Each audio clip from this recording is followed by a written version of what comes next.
So once again, a huge shout out to Paula from Plunder True Crime, she's still on it in terms of getting documents for us, and she's got a handful of documents that she's put on her Patreon.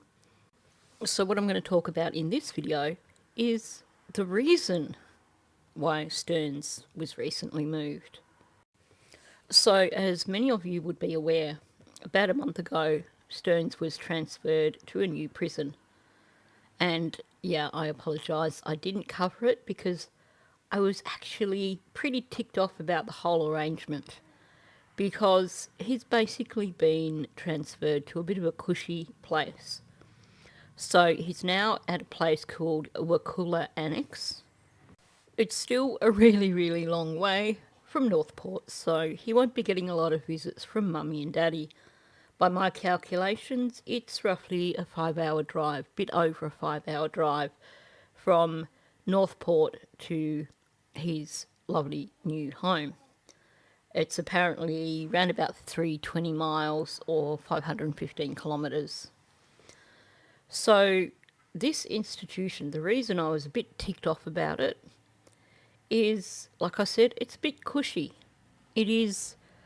It's apparently a faith-based institution with a maximum of only 1,165 inmates. It also has chaplaincy services, a library, and academic programs.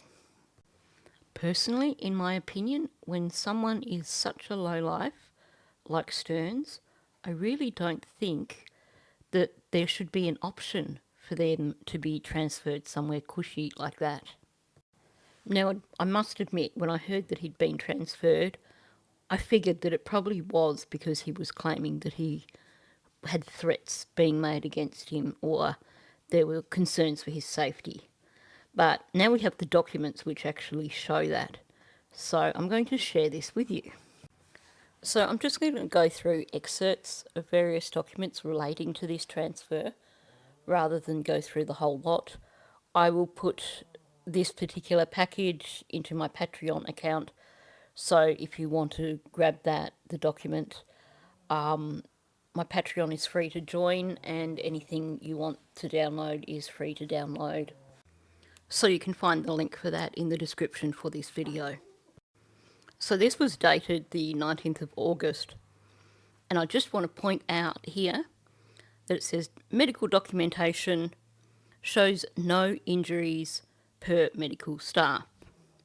And then it's got, according to this protection request, Officer S. Turner interviewed inmate Stearns for protection needs. Inmate Stearns states that he is in fear of his life for the something or other. And then, going on from the redaction, inmate Stearns states that he was made aware that the something or other placed a hit on him due to his charges. Inmate Stearns states that upon arriving at Appalachia, the inmates here began to threaten him due to his case being a high-profile case, and them seeing him on the news. He's got tickets on himself. He thinks he's a big celebrity now. Inmate Stearns states that he was advised if he does not get off the compound, he will be caned. Inmate Stearns voluntarily completed a witness statement form. Review of GTL phone calls were reviewed during this investigation, and no sustainable evidence could be identified in this investigation. Inmate Stearns will remain in administrative confinement pending a review from ICT. So there's actually no evidence whatsoever. He's just being Suki Lala baby boy, saying, "Oh, you're gonna hurt me." Conclusion: during the investigation process, I discovered inmate Stearns has no prior protection placements due to his prison term beginning on July 23rd. However, on July 25th, inmate Stearns was placed under investigation due to having a high-profile case per CDC. It can be confirmed that inmate Stearns' case did make it to the national news. Inmate Stearns could not provide names for the inmates who threatened him, due to being placed under protection the same day he arrived at Appalachia. It's like the kid that comes in from the playground after lunch and says, "The big boys in the playground were bullying me," and can't give a description or a name to those big boys. And you're like, okay, you're just being a sook. I mean, it's quite likely that one of his little pen pal fans has told him about the videos on YouTube put out by, what is it, Jumpsuit Pablo, where he's claiming that, the word on the street is this. Well, you're talking about an ex-crim on a YouTube channel. So how much credibility is there in that? Possibly not a lot. I think Stearns is just going to continue whinging for the rest of his life, basically. So here's Stearns' version. I, Stephen Stearns, am in fear for my life and safety due to the nature of my charges and my high-profile status. I have received numerous threats and have good reason to fear. I am therefore requesting protection.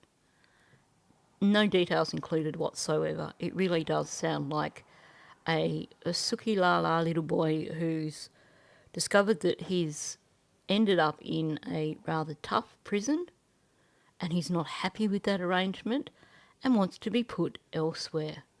And what happens? They put him in one of the most cushy places in Florida, which, like I said, I really don't think he deserves.